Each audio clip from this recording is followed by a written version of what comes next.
Welcome back to chapter 8 of The Everlasting Man. We are ending up the first part of the book with the end of the world. And we are eagerly anticipating our conference next week, which will be in King of Prussia. So this week we have with us headmaster of the Martin Saints Academy, which is right outside of King of Prussia, and also Sheehan Clark, the head of the humanities department, with us. We are so pleased to have you with us. Thank you so much for joining us. I am going to have you introduce yourselves, and then the icebreaker for the today, because it wouldn't be a book club without an icebreaker, is who is your favorite saint or Christian hero? All right, I'm going to start with you, Adam. Very good. Well, thank you again for having us on this week. Looking forward to welcoming everybody to the Valley Forge, Philadelphia area. We're only about 15 minutes away from there, so looking forward to seeing everybody. So I'm Adam Dickerson, the co-founder and headmaster of Martin Saints Classical High School. We are entering our 8th year this year, and we continue to grow, so this is a good thing. My favorite saint, I think I'd have to go with Saint John Vianney.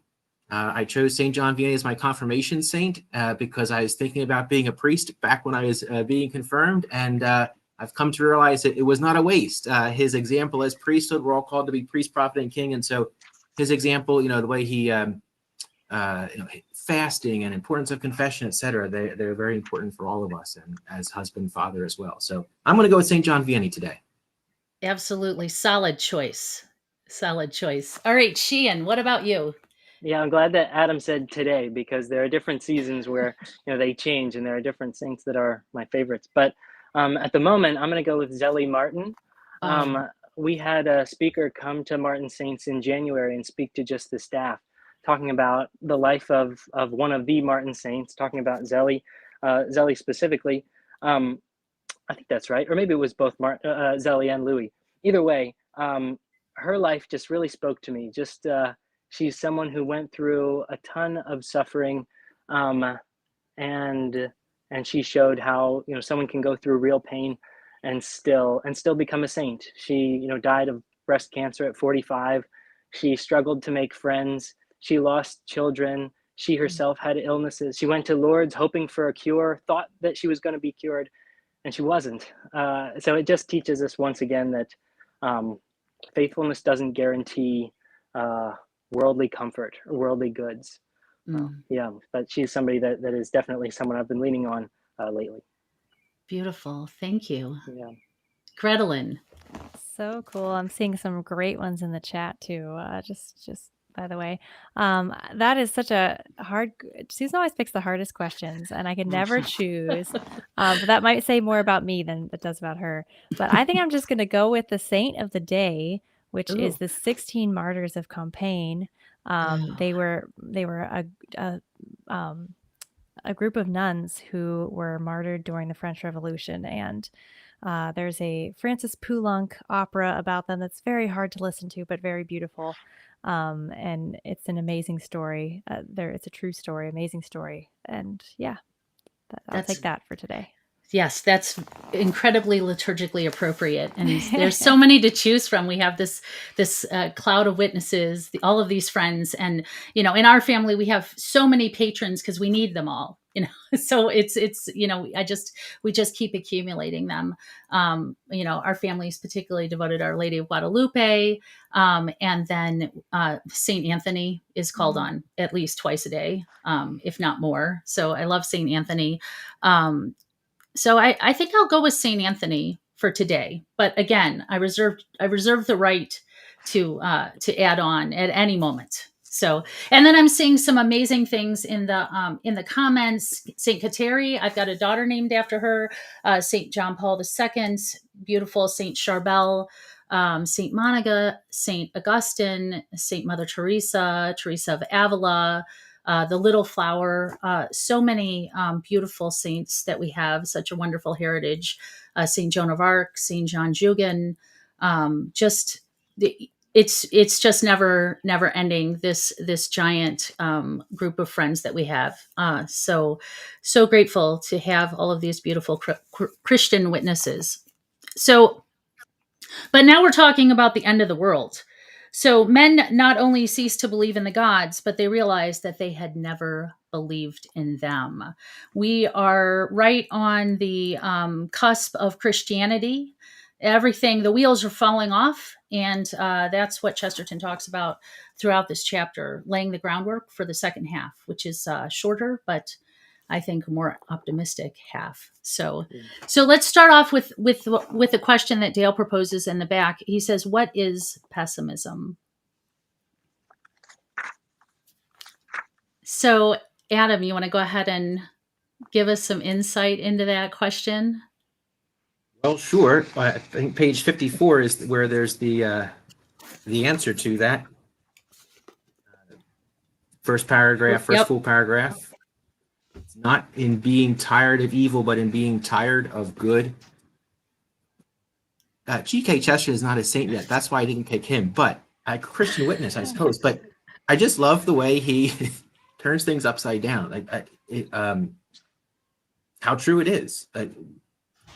You think of the pessimistic person as always looking downcast, and yet really it's because they're tired of the good. And I just like how he ties this in. I confess my question about this chapter is, why does he spend so much time talking about his companion in the first couple of pages? And I wonder if this kind of begins to shed light on that, just the way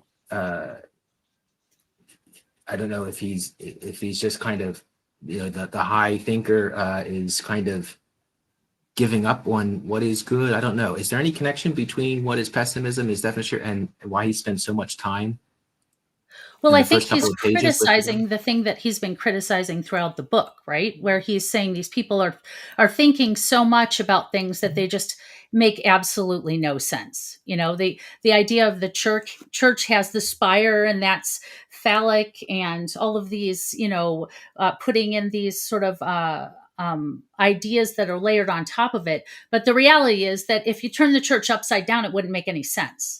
So why does it have a spire on top? Because where else are you going to put a spire? Chesterton's like, these people are ridiculous. So they're worthy of being mocked. He actually, Dale points out that he doesn't actually use his real name. The guy's named Henry Grin because, he really is just mocking the way that he did, especially in the first few chapters, the ridiculous ideas that Wells had about how the caveman was, and it seemed to maybe be like Wells' own psychological projections onto the problems that he saw there, maybe some problems with his own father or something. It was a little I'm not his analyst, but it seemed a little strange. So I think he's pointing out that the materialists are also just sort of making things up, and they don't have a lot of sense. That's what I got. What did you think, Gretelin? Well, it seemed like he was just a reductionist. This person that Chesterton was talking to, and he talks about this elsewhere, and I don't remember if it's this chapter or another, where he says like everything is everything, and all the philosophies are kind of reduced into everything is truth, everything is virtue, everything is phallic worship. This just sad kind of reductionism that ultimately is pessimism, because you are tired of the good things in life and just looking for the bad, and clearly this character is doing that as well. Anything to add to that, Sheehan? Yeah, I think I agree that the reductionism is something that does seem to lead to pessimism here. He's someone who sees a spire, something that is good, something that brings about joy, and yet all he can see is nonsense.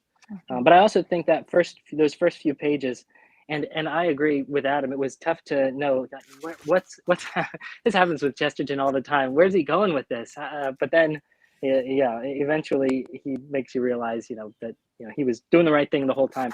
But another reason I think that he starts the chapter with de Rougemont is to be able to say on page 253. Where does he say it? I should never dream of thinking about the whole worship of Apollo, what de Rougemont could think about the worship of Christ. I would never admit that there was such an atmosphere and a Greek city as that madman was able to smell in a Kentish village. So he's about to criticize the Roman religion, but maybe he wants his readers to know, I'm not going to be a reductionist. I'm not going to be flippant about my critique in the way that de Rougemont was. So he sets him up as a foil to his more appropriate way of dealing with the subject. Maybe. Yeah. Yeah. Seems to make sense. Mm-hmm. And I do love this idea of pessimism, of being tired of the good. Like it really convicts me too when I have a pessimistic attitude. Am I addicted to being in pain? Do I want sympathy for my struggles? Or am I willing to find gratitude even in the midst of suffering? Like maybe Zelly Martin could do, even when God didn't seem to say yes to her prayers, still had a strong faith and still had hope. That was something Chesterton struggled with in his life too. He tended to be sort of depressive. So I think I think sometimes he's giving us some insights that he's gained through his own, spiritual awakening and maybe his own spiritual journey, and the way that he's overcome certain things. So, what happens to nature worship? That's the next question. On page 255, Chesterton says, just as they became unnatural by worshiping nature, so they actually became unmanly by worshiping man. So he sees, nature, of course, is created by God, but when we worship it, we become unnatural. And then the unmanliness, of course, he's referring to what he extensively talks about, which is the Ganymede, the sort of decay of the Greek culture, where it turned to a very homoerotic state, where that was normative in the culture and embraced and celebrated, and his shock at that, discovering that as a boy, that would be the unmanliness that came by worshiping man, by this sort of idealized vision of Ganymede, who was then, worshipped in a way that to Chesterton was pretty horrifying. Yeah. He's talked about nature worship a lot too. The Carthage, certainly had something to say about it with regard to them. What do you think, Gretelin? Well, I also like how he's definitely talking about what you say, but I also like how he kind of talks about the ridiculousness of, again, trying to reduce everything to a transaction. Like saying that the consul Nero had negotiated the victory of Metaurus at 5%. Like there's some kind of just this idea that everything can be reduced to economics or what have you. It's not very manly, right? It's not like what we were talking about last week with the soldiers and why do they fight. It's not because of these silly like out of touch reasons. It's for real things and real joy and real love and hope and manly things. Right. Yes. So he so he's bringing back in there the theme of that economics is not history. Economic history is not a real history at all, right? This is something, we have other things to worry about that are certainly more important. Right. Did you have anything to say about nature worship, Adam? No, I just like the art that he's drawing, right. Even to the next question, actually, if I may. Of course. What's wrong with the nature worship? What's wrong with the man? Praising the man or unmanly worshiping man, whatever. And the next question really leads to where this is all going, and just the hatred of perversion. How that's kind of the end result in all of this. So what is Rome rose due to its love for normal and popular things, and what is one of the most normal and popular things? And page 257 is where that answer is. In nothing more than in thoroughly normal and profoundly popular hatred of perversion. Like that's what is normal, and I think it's well done, Chesterton, how he can just really summarize so much of history in a couple of sentences here, because you could go into and look at the different stories that he just alludes to in Greek and Roman history and all, but it does come down to, and you see in the Bible too, references Sodom and Gomorrah, right? And how it does come down to this, moving away from seeing what is good and just being taken up by what is perverted, right? The perversion, and just finding a joy in perversion, just how disordered that is. A good wake up call for all of us, really, I think. It really is. Adam, do you have something to add to that? Oh, me? Yes. Yeah, I just, like Adam said, thankful to Chesterton for this that's all right, for this section of the book, and it's just such an important discussion question. What happens when we worship something that's not worthy of our worship? It leads to perversion, sexual and otherwise. The created world isn't God, so it's not going to satisfy that desire that we have for God. And when we fail to be satisfied with the things that we worship, we either look for something else or we give in and settle for something lesser. And I think that's what Chesterton's describing here. But just like Adam said, he can do it so quickly, so succinctly. He gets right to the heart of things here.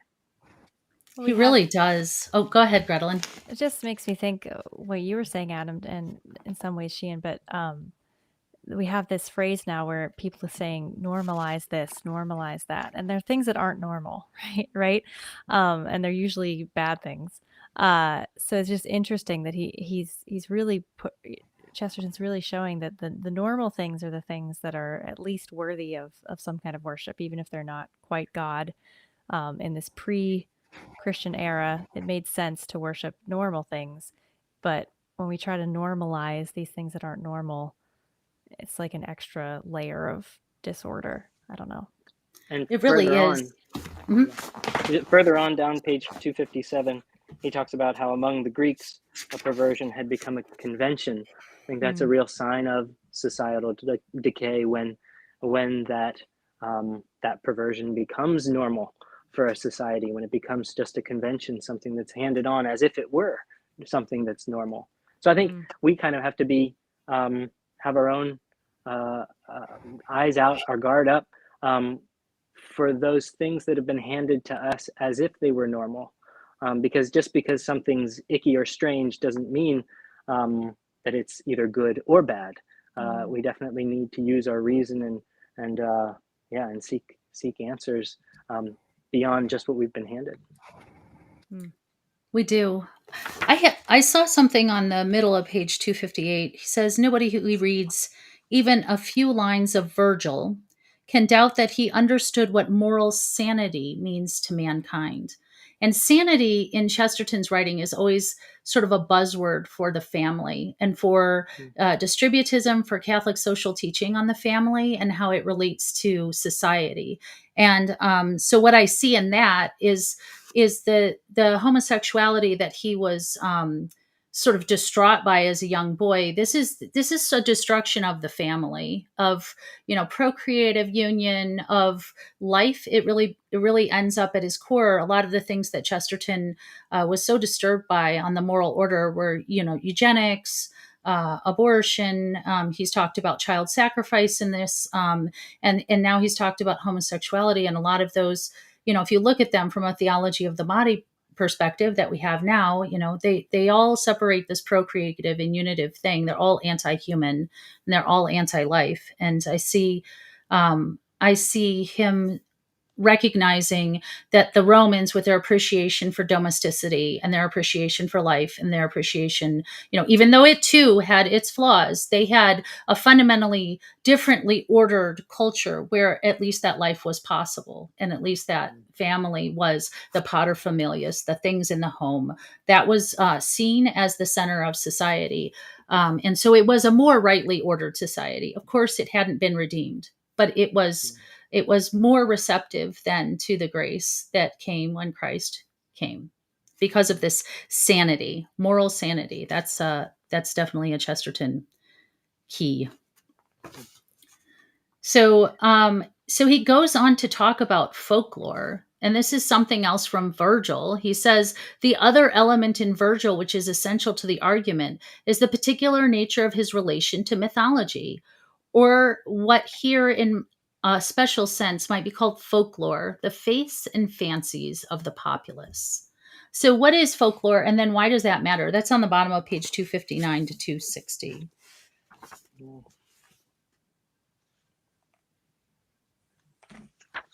How had the folklore changed to make things more receptive?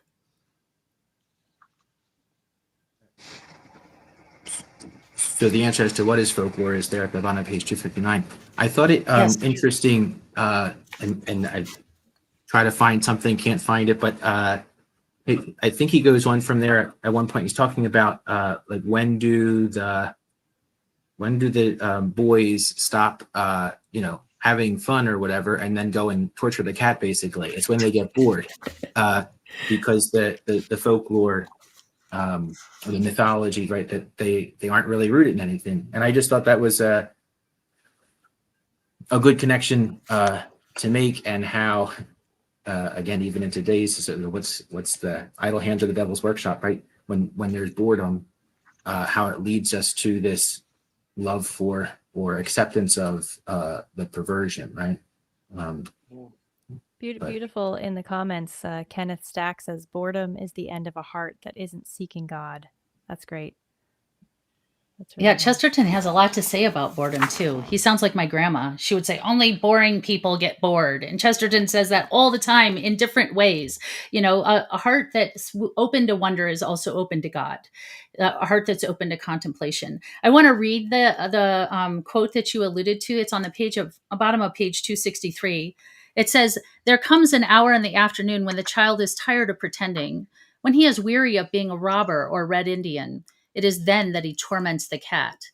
There comes a time in the routine of an ordered civilization when the man is tired at playing at mythology and pretending that a tree is a maiden or that the moon made love to a man. The effect of this staleness is the same effect everywhere. It is seen in all drug taking and dram drinking, and every form of the tendency to increase the dose.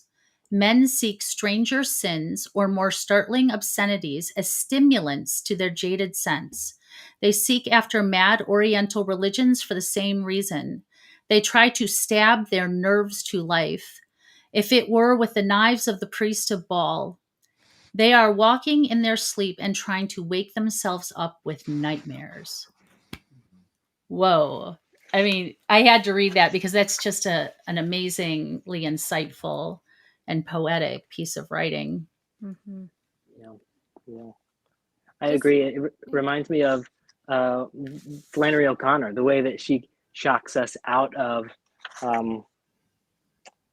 this kind of sleep, drug taking, dram drinking, and reminds us of the grace that we're offered. But that's the next part. That's part 2. We haven't gotten to that yet. It's so hard not to jump right to Yeah, the it grace, isn't it? Yeah. It's right there. It's right Yeah. there. We're getting prepared for it. I do want to point out, though, that as far as folklore, so folk, is Germanic word for people. So this is, and Chesterton points this out beautifully on 261, that this is the stories of the people. These are the popular things, right? And I just love, here's your little dose of distributism or localism or whatever you want to call it, how he talks about how there's stories that come up about the peasant, but not the politician. we don't have a politician in an opera, stumbling onto the stage with his crooked staff or something. It's just a very interesting juxtaposition of sort of his 2 acres and a cow kind of mentality versus this chimney pot hats sort of city man, and how the folklore was that natural growth out of popular peasantry, I guess. And just thinking about the kinds of folklore that would have been available to a Roman citizen, I'm thinking that the different mythologies, like we've talked about before, weren't really grounded in something tangible. Whereas Judaism was. Judaism had its own folklore that was rooted in a person who lived at a certain time and did these deeds and was faithful in these ways or was unfaithful in these ways, as examples for people to follow or people to not follow. But yeah, here in the Roman context, the folklore that's offered is rooted in a religious worship that just doesn't satisfy. Mm. And it seems like he's saying that it must necessarily decline because it's so unsatisfying, right? Yeah. That seems to be the consensus Yeah. in his writing. Yes. Yeah, you're kind of going into the next question, I think. Well, then I'll just say it. What is the weakness of mythology? Mm-hmm. That it decays, right? It's not does. quite religion, so it does. Yes, this religion was not quite a religion, he says on page 262. So it would never provide a complete system, right? To really give them answers to everything they needed. And they saw the deficiencies. I think also it speaks to the fact that mythology is not a truth-seeking system, right? It's an explanation of things, but it's not in the way that, say, philosophy is seeking after truth. Mythology is not about that. So it's not a complete religion in that way, and that it's not trying to tell you the truth about things. It's just trying to give you some explanations for why some things are the way they are. And those explanations start within a person, right? They're not looking for the explanations outside of a person. It's, I made up a story about how this might work, and then we're going to relay those stories. They might be really fun stories, good stories, but it's not something that came down from heaven. That was sort of a divinely revealed truth, right? Mm-hmm. Yeah. And they can ring true or they can be attractive, but they're not strictly or truly factual. Right. So they could have reflections of the truth. Would you say that? Okay. Absolutely. Yeah. But not aiming for or coming from truth, really. Yeah. Or embodied in the same way that Christianity or Judaism is. We're getting into like ideas of incarnation. Yeah. From a Chesterton Academy? No way. Oh my goodness. Yeah, incarnational joy is kind of the point, isn't it? That with the Chesterton Academy, you got a lot of incarnational environment going on there. I love it. Did you have any thoughts? Oh, go ahead. Oh, sorry. Yeah, this is just striking me now. Maybe the idea that mythology leads to this kind of eroticism or this perversion has to do with the fact that it isn't rooted in or embodied in some physical reality. That's what we want. That's what we desire. And so maybe we aim for some kind of rooted thing to worship, some embodied thing to worship that's not, that's just not going to satisfy. Oh, so lacking the incarnation, then we sort of go down to the level of sensuality. Yeah, we're looking for something embodied, something that's concrete, tangible, that we can say, yes, that's true, and that existed, and that happened. We want to say that to something, and when it's not there, maybe we still pursue that kind of worship in things that aren't worth that worship. Just it's embodied, and so it's got part of what we want, but not all of it. And it is so partial, right? So you think of Derugement, and he's talking about phallic spires and things like that. But it's not then the consummation of that, which would be new life, which would be this beautiful miracle, which would be incarnational. I mean, that is, having babies is very incarnational, I think.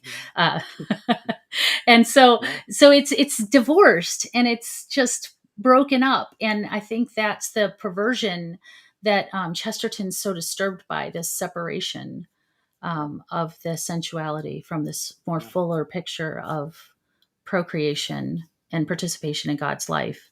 Yeah. I love that. That's great. What do you think, Adam? I saw you nodding. Well, first I was going to say incarnation. That's sophomore year. Okay. Sophomore but I'm nodding because that's interesting and gets to is it the next question of how does mythology end? Yes, And okay, can I just answer this and then say what I'm thinking about it? absolutely. So where the answer is page 263. Yes, sir. Page 263. So he says, "What I'm not of the de Rougemont school of scientific folklore. I do not believe that mythology must begin with eroticism, but I do believe that mythology must end in it. I am quite certain that mythology did end in it. Moreover, not only did the poetry grow more immoral, but the immorality grew more indefensible." So why I was nodding and thinking, so I'd like to hear more about this from him and even our conversation, because I'm thinking of Pope Benedict XVI and his letter, Deus Caritas Est, about how Eros is, it's from God. Like it's a good thing when seen rightly, right? So I presume, am I correct to presume, Chesterton's talking about eroticism that is not from God, kind of a thing, yes? Yeah. Very much so. Very much. When he sees those, he goes on to say Greek vices, Oriental vices, hints of the old horrors of the Semitic demons began to fill the fancies of decaying Rome, swarming like flies on a dung heap. He's okay, don't be so subtle. The psychology of it is really human enough to anyone who will try that experiment of seeing history from the inside. There comes an hour in the afternoon, then we get onto that quote, where a child is tired of pretending and he starts tormenting the cat. So this, he says these myths never satisfied. They weren't complete. You know, that the tree was a maiden and all of these things. They just, so then the humans are seeking more, and they, instead of going up, they go down, and they get darker and darker and darker. And it happens over and over and over again. So man's in need, like mankind is in need of redemption. We're just going to follow the same pattern unless something happens, right? Like something's going to have to change, because this has happened on and on again throughout history, right? That's part of what he's saying. It wasn't just a linear thing. This is a cycle that happens over and over again throughout history. We see the same devolution instead of evolution. It's not getting better, folks. We're progressing, but toward what? Yeah. That's why I think it's important. I think Chesterton would think so too, that like to distinguish between a healthy eros and the eroticism that's not healthy. Absolutely. Which is why he would say things like, birth control is about neither birth nor control. He has this, he just sort of disgust for the way that we've separated, sex from love, from procreation. He wrote in his love letter to his wife, in the proposal letter, about how grateful he was that he'd never run off with other women, that he had saved himself for true love, that he had this, this sort of protected idea about intimacy and eros, and love was for this one person, and his existence would end and it would begin again with her. I mean, oh, what a romantic. And you could only have that kind of love if you put it in that proper context. It wouldn't mean the same if he had split himself up among a bunch of people, had divided his attentions. Well, So the hierarchy is properly ordered, right? So you have to have God above everything to get Eros in its proper place too. So if Eros is the top, that's improperly ordered as well. So I think it sort of rises to the top whenever there's nothing else to take its place, because it's sort of the thing that's most attractive, I suppose, and in this context at least. That's part of my read of it anyway. that's a great read. So he goes on to ask, Dale does, what's the difference between theology and mythology? Because we've decided, and he's told us over and over again that this mythology is not a religion, right? So what's the difference? Do you want to start this one, Gretelyn? I was gonna say it's kind of like what I was saying before, that it's Yeah. not aiming for truth, right? So it's not coming from truth. It's just sort of an explanation, which is where I think some of our mythology of science goes wrong these days. I don't mean that all science is mythology, but some of it is. But yeah, so just this idea that if it doesn't come from truth or go towards truth, it's going to be misguided.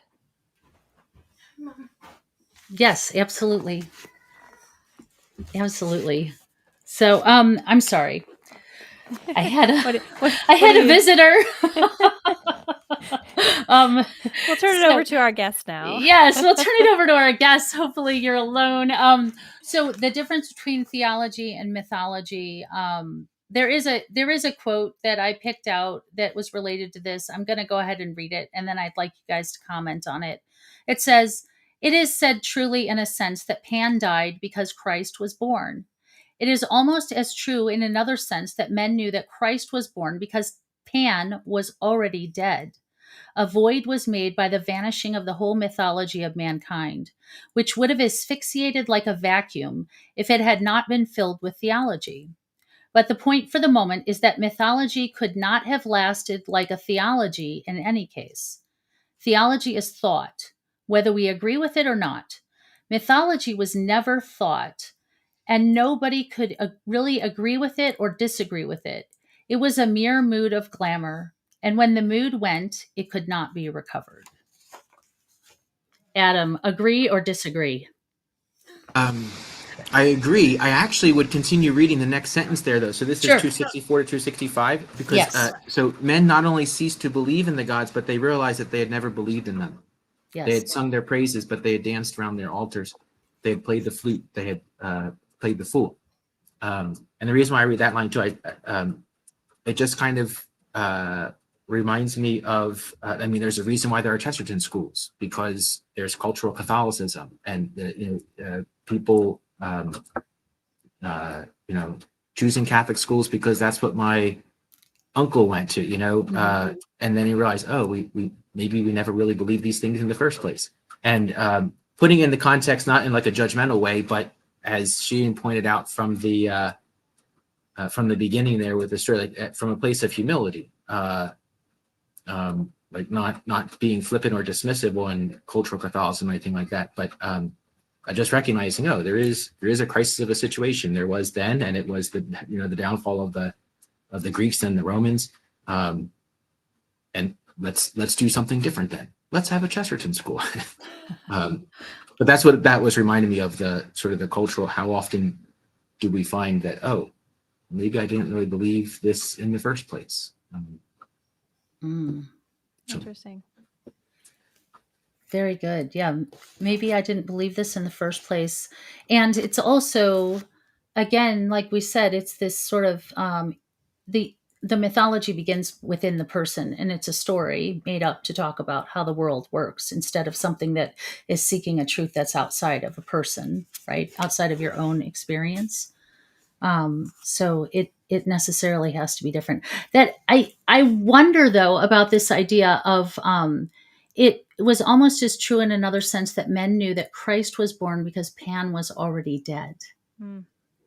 I wonder if he's saying that at that point in history there was just an aching and a longing for something. Is that what he's saying, that there's just this hole? Or I'm wondering, what do you think about that? What do you think?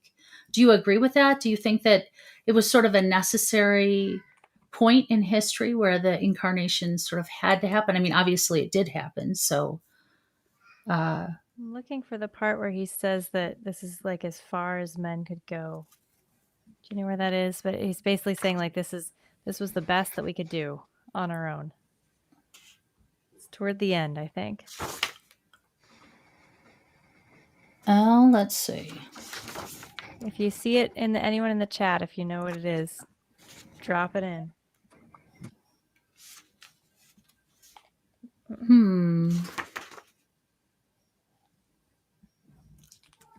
Is it the part where they're talking about the Maybe it wasn't this chapter. I thought it was. Mythology might fade and philosophy might stiffen, but if behind these things there was a reality, surely that reality might have sustained things as they sank.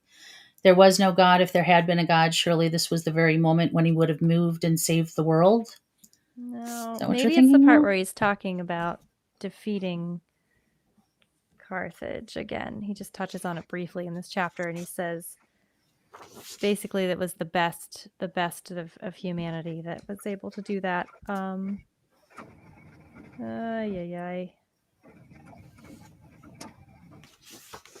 Anyway, I thought it was in here, but maybe it's not.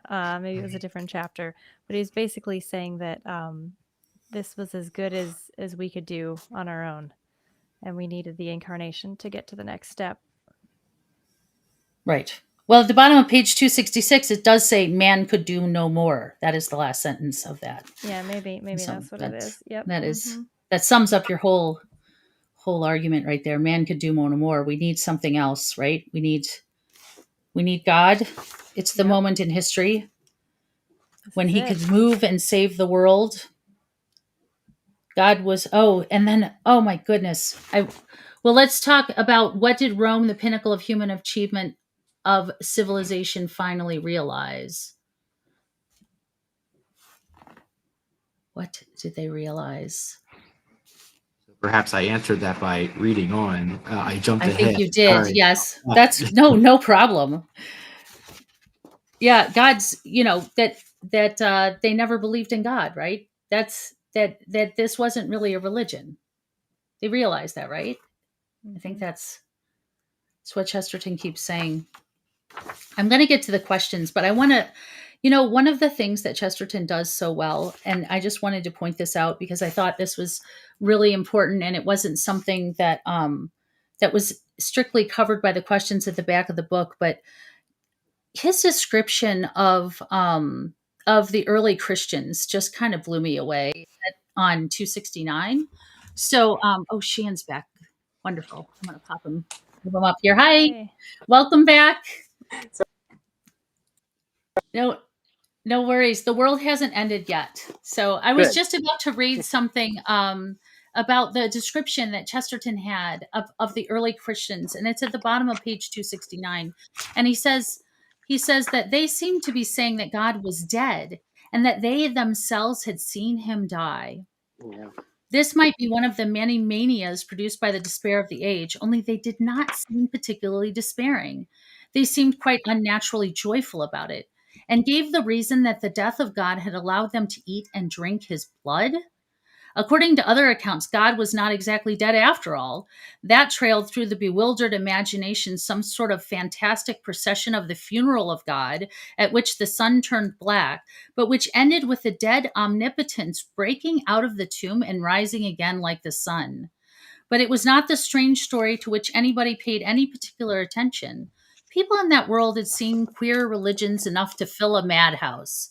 It was something in the tone of the madmen and their type of formation. They were a scratch company of barbarians and slaves and poor and unimportant people, but their formation was military. They moved together and were very absolute about who and what was really a part of their little system, and about what they said, however mildly, there was a ring like iron.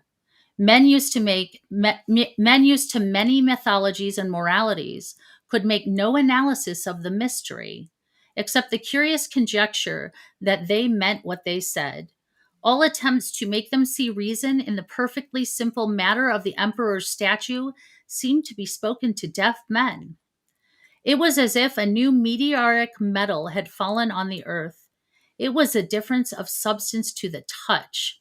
Those who touched their foundation fancied they had struck a rock. Yeah. Wow. I mean, this blows away some of those arguments that say, Christ's story was just representing something that you've seen in other cultures. He says it's the substance of the Christian. It's these heroic saints that we cling on to, that we make our friends, that are the difference. Christians are different. Christianity is certainly different, but it changes us.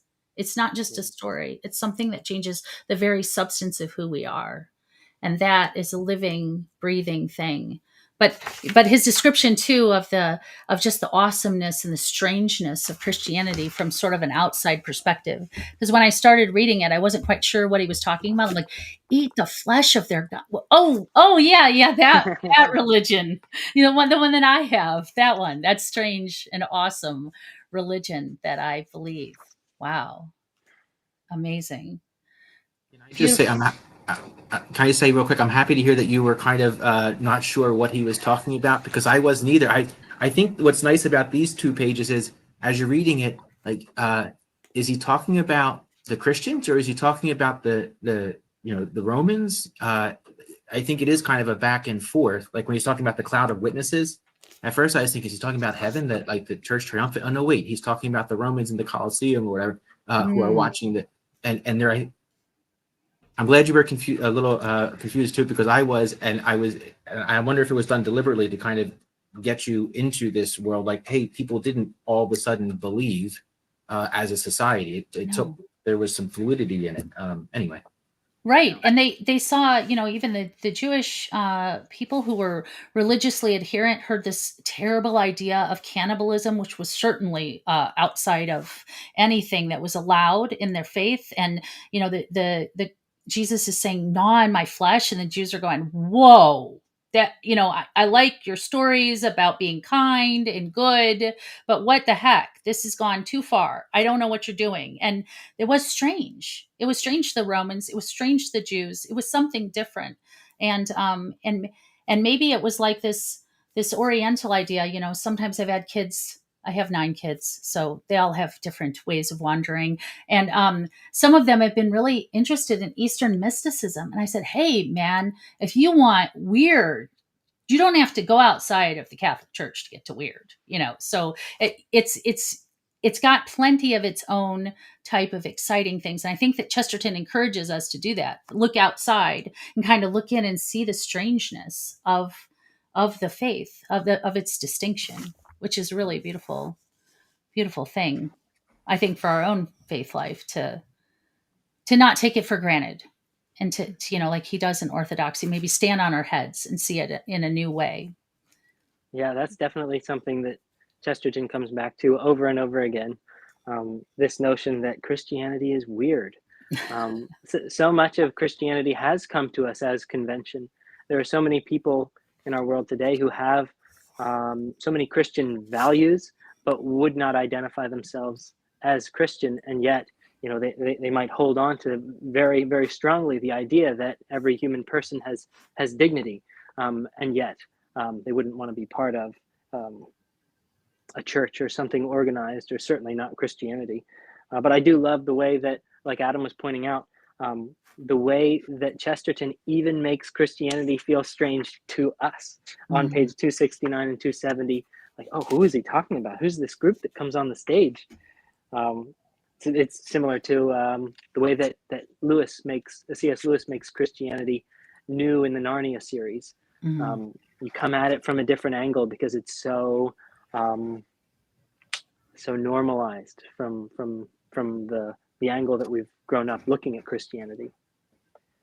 Yeah, it's I always love talking to converts too, because it's sort of a way to look back in from the outside and see, oh, this is more amazing than I remember all the time, because I'm just in it, and thank God I am. But I forget. You forget, right? How wonderful it is to know Christ. Absolutely, and to be part of such a strange and new movement. I mean, something that's different, something that's distinct from everything else that came before. I think he proves that for sure. Well, I want to get to the questions that we have from the chat. I want to see what we've got here. Isn't all sin the twisting of good created by God? Marcia asked that question. Isn't all sin the twisting of good created by God? Yes, Yeah. I think. Yeah. Indeed. I see it as disordered use of good things, especially we can, I mean, sex is the easy one, right? I mean, it's this beautiful, wonderful thing. That's a way that we participate in creation. And then when we allow it to become divorced from that, it can become base and very, and pull us away from God and be one of the greatest sources of mortal sins in the world, I think, since the beginning. But other things, I mean, even the sin of like Cain and Abel, wanting to please God is good, but being jealous because your brother did a better job and then killing him, bad. So it I mean, I'm sure you can think of other examples or maybe have something to add. Do you have something to say about that, Sheehan? Yeah, I'm just thinking of the screw tape letters, Mm, where one of the devils is saying, it's just so unfair that that God gets to create all these good things and that He offers them to His creation, but all that we get to do is take those good things and try to corrupt them, try to pervert them, try to Mm. twist them. He's lamenting his his lot. Yeah, Oh, mm. poor thing. yeah, yeah. Stop Too seeing them for bad, the buddy. stop seeing them for the joy that is within them that is meant to draw you outside of yourself, and then it goes back to the pessimism. Stop, you no longer see the joy that is within, and how Mm. can it point towards myself? Right. Anything to add to that, Gretelin? Yeah, I don't know. I'm thinking about the fact that sin is often trying to take the place of God. And I'm Mm, not sure if that's the same thing as maybe it is, but um, you're sort of trying to be the creator in the way that the demons do, uh, and just not doing it as well, and not doing the right job. Do your own job. That's what our job is here. right. Do our jobs. And we don't know better than he does, right? I mean, No. that's eating the fruit, right? The knowledge of good and evil. Like I get to pick what's good and wrong. I'm the one that decides that. I know better than God. He said, don't eat that, but surely he was just keeping the good stuff for himself. So you got to go ahead and do it. The snake says, and like they both went along with it. I Well, mean, that that was a that's big kind of mistake. that's kind of the rejection too of this whole Yeah. chapter is that Right. we don't create reality, and the emperor is not God. Mm, We're not going to right. worship a person, right? So, Mm. um, yeah, I don't. That's not fully developed. I'm just kind of spinning it out there. If anyone has a better take, go for it. And I want to know if anybody else has any other questions because I only saw the one that was pinned. So yeah, Marcia has a follow up comment. She says that Romans talks about exchanging the truth of God for a lie and worshiping the creature instead of the creator, and that is what it all boils down to. Sin is worshiping the creature instead of the creator. Probably was a reason that he wrote that to the Romans. Good job, Paul. Good point, Gretelin. Could not Absolutely. resist. Could not Yeah, resist. thank you. Thank you for yes, Captain Obvious. Paul was correct. What do Oh, you that's funny. gentlemen think? Any other takes on the what is sin? What is this thing? Yeah, I mean, I think the person who asked the question got it right Mhm. away. It's the twisting of good things. You know? Absolutely. All right, I want to end up with I want to read the last little paragraph here just because there's just so much good stuff here and I figure we should just include it in here. And since I don't see any more questions, um, and then there shone on them in that dark hour a light that has never been darkened, a white fire clinging to that group like an unearthly phosphorescence, blazing its track through the twilights of history and confounding every effort um, to confound it with the mists of mythology and theory. That shaft of light or lightning by which the world itself has struck and isolated and crowned it, by which its own enemies have made it more illustrious, and its own critics have made it more inexplicable, the halo of hatred around the Church of God. Wow. Christians contradicted the age. And I can't wait to get to part 2. We are going to take a break for the conference. Adam and Shan are going to be there. Gretelin's going to be there. I'm going to be there. You could still be there. We have online registrations, and we are still selling, even though the hotel is already sold out of our special rates, we are still selling registrations. If you want to join us, we have opened up day passes. If you can join us for the day, check out that link, and we have special pricing for Friday on its own, Thursday on its own, Friday and Saturday, all on their own. So that is a possibility. As always, our discussions are recorded and accessible. When you signed up, you got a link to the Everlasting Man Book Club. There's a playlist that you can access through the QR code. And if you go to chesterton.org/everlastingman, you can find recordings of all of the episodes we've recorded so far. They're there for your reference. We're about to get our special guests announced for part 2. We have 6 chapters in part 2. It's going to be amazing. We love to hear your feedback. Email us at podcast@chesterton.org. This is our first time doing a book club. I promise you, we've incorporated your comments and suggestions. We love having you participate. We want to see you continue to participate. So if there's something that you'd like us to do differently, let us know, and we'll do our best to accommodate your requests.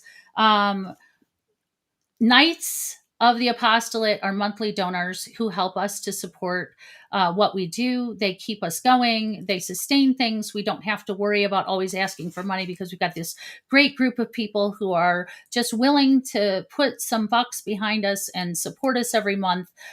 We are so grateful for their support because it means that we can focus on apostolate, which is really what we'd like to do. Instead of having to focus on fundraising, we would like to just be able to focus on getting Chesterton out there and the gospel of Christ to people who need it, to a world that needs hospitality and a world that needs to hear that message. So partner with us if you would like, by becoming a Knight of the Apostolate of Common Sense. I want to thank you so much, Adam and Shan, for joining us. It has been a delight. I can't wait to meet you in person in just over a week. I will see you up in Valley Forge, and I'm so excited to meet you and some of your fellow faculty at the conference. It is going to be a delight.